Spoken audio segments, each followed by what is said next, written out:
On today's story, or on today's episode of Ask Me, this lady has been planning to get married, already planning her future with this bobo, with this guy. This guy helped her to relocate, to settle into the country, relocating into the UK, only for her to find out she is not the wife. She is not the only girlfriend. In fact, she is not the one. And the real wife is maybe just a few postcodes away from her. And not alone, with 2 whole kids. What would you do if you found out that the man you live with, almost married to, has a whole secret family that is keeping away from you? Would you walk away, or would you rather try to understand the immigration hustle?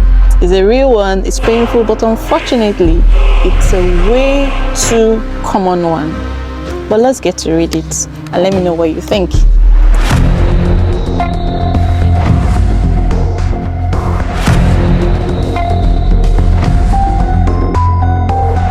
So welcome back to another episode of Ask Me series. And on this series, we dive into real life stories sent in by viewers anonymously. So these stories and questions are sent in by people just like you, just like me. And here we unpack them, honestly dissect into it, share my views, empathy, and a bit of real talk, and then leave it over for the viewers to send in comments and share, counsel. So if you're new here, my name is Mabel, and week in, week out, I post about untold stories, about hidden struggles that pertains to relationships, marriages, and family, and I also bring guests here to share in their thoughts too. But today's episode, let's get into it. Today's one, you might just need to grab a drink and take your seat, because this one is going to have you shouting at the screen. It's a story that I read about sometimes, I see online sometimes. I've heard about it, but not from a direct person. So reading this story sent in by someone, it's like it just confirms that maybe most of the stories I see and hear, they are all real. I think it just brought it close home that this actually happens. I need to take this water first before I read the story. So let's get into the story just as sent. So this lady says, I honestly don't even know how to start or where to start. It still feels like I'm in a dream or I'm having a nightmare. I relocated to the UK about 2 years ago.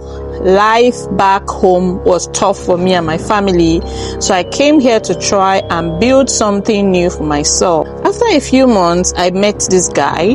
We are from the same country, and he had been in the UK for a while. He swept me off my feet.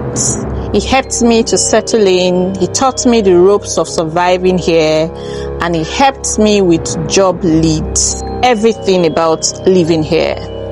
It didn't take too long. We got really close really fast. And before I knew it, we were living together, making plans for the future. He always tells me he wanted to marry me very soon. And he even had a brief chat with my mom back home. I was really in the deep.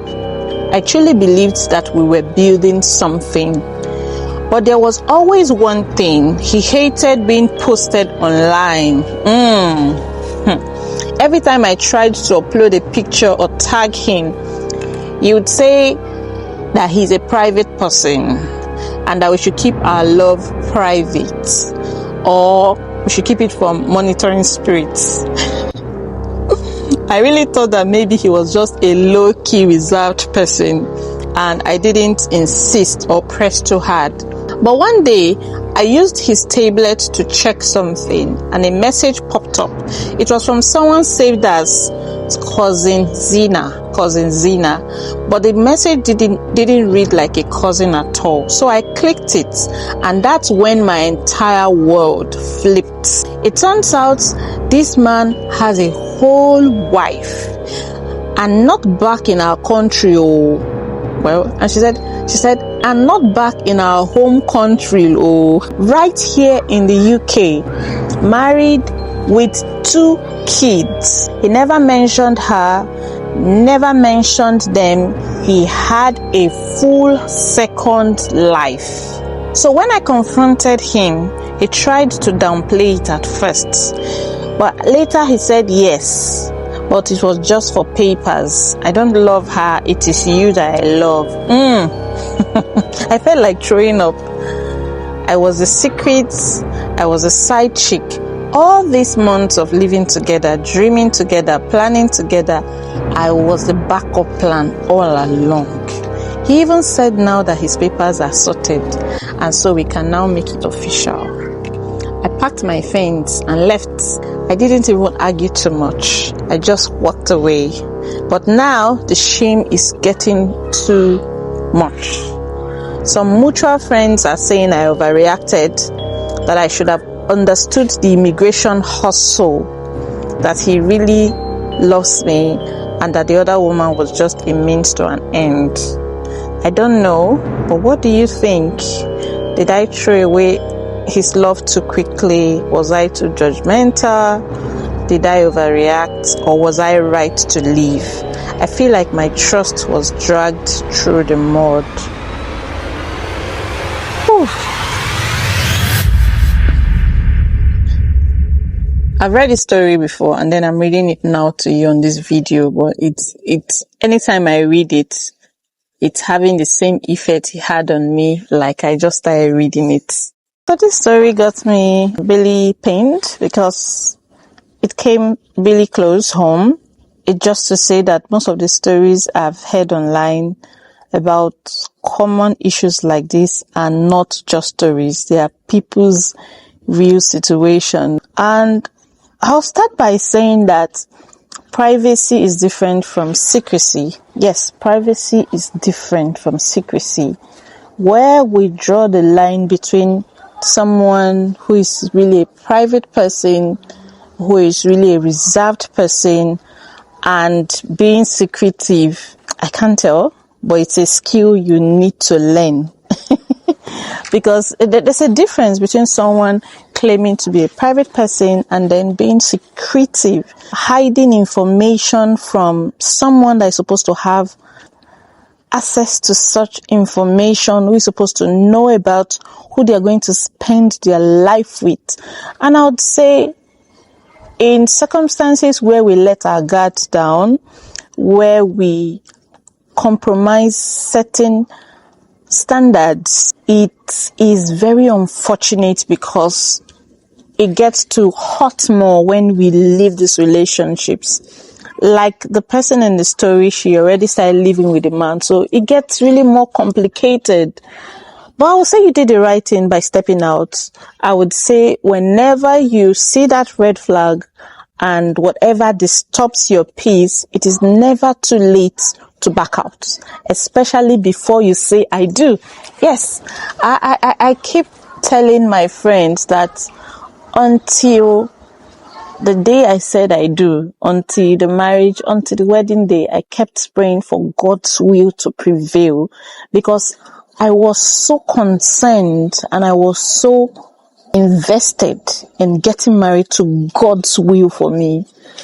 And even though I was in love with the man I wanted to get married to, I was still yielding to God's plan. I was still yielding to God's best. And I said, Lord, everything seems good.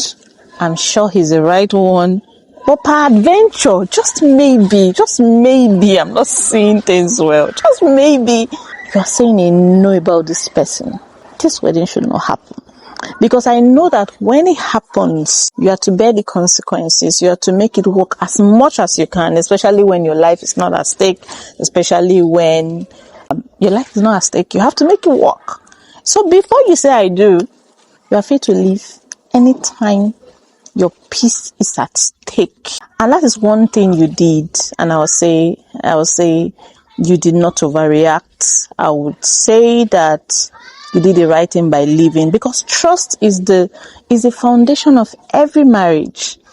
Now, when it comes to this immigration hustle of getting married for the papers, I don't have too much information on it.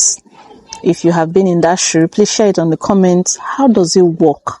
How do people live knowing that they are married on paper to someone they are not really married to, just to get into a particular country, or just to get settled, or just to get an immigration status how does it work? Because I can't comprehend it. Possibly maybe because I don't understand how it works, but I feel whatever is not truthful, whatever is not noble, whatever is not right, it's already a red flag. It's already a wrong foundation to that relationship. So no matter the love or how much you are in love with the person, I think that's already a big red flag. That's already a wrong foundation for your relationship. But it also matters on what are your values, what are your principles, what kind of marriage do you want to build, what kind of relationship do you want to have? Is it one that honors God? Is it one that your peace is intact and you know that this man is just for you, this woman is just for you, just you two are in this marriage together in a covenant of marriage and not in a contract? So it all boils down to the image or the perception of marriage you have, or the perception of what you want as a marriage. What do you want as a marriage? Do you want to enter this marriage just to be called a Mrs., just like the other person on the other end of the immigration arrangement, or you really want to get into marriage with just one man and make it work?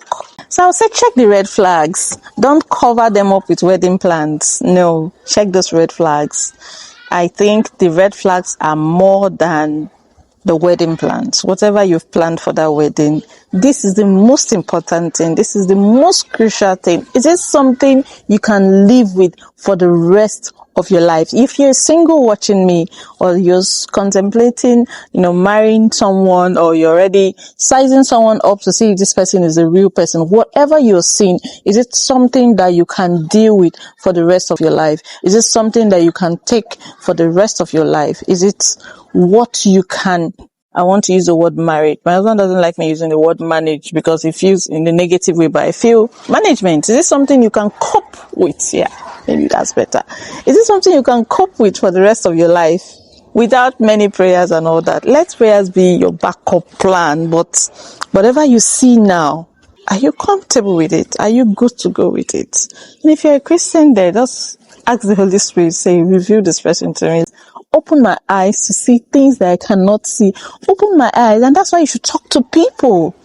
I personally don't believe in keeping relationships private, because I feel as a single person, you're the one interested, you're the one in this relationship cycle with this guy or with this person, and you're already in love with this person. So you're already somehow blinded. You're already somehow biased in what you should look out for. Another person is able to spot some things more than you, who is emotionally engaged with this person. And that's where you need objective, noble friends, God-fearing friends that can pick out and say, have you thought about this? They could see a pattern. They can cite something from afar and say, something is not in place. Something is out of place. Have you studied this? And it's not only on the negative side. These people can also see, have you been seeing this person? This seems like a good person. This seems like, so it works in both ways, not just saying the negative things, but also saying, oh, what are positive prospects that you can look up to and, give them a good signal to get on. Get along, discover or see those red flags and do whatever you want to do. Either you run, or you walk, or you crawl, but keep walking. So now I want to hear from you. What do you think this lady should have done? Did she do the right thing? Was she right to leave? Or was there a bigger picture she should have considered? What should she have been looking at doing? Or what could she have done better? If this person was your sister or was your close friend, what would you tell her? Please drop your comment in the comment section kindly. Someone out there might just need your wisdom. So if you've got a question or you got a story that you can't say out loud, that you're too shy to talk to someone about, but you really want an insight on it, you can share it anonymously through the link on the description of this video. And who knows, it might just be featured in a future episode in any of this series that I share on this video.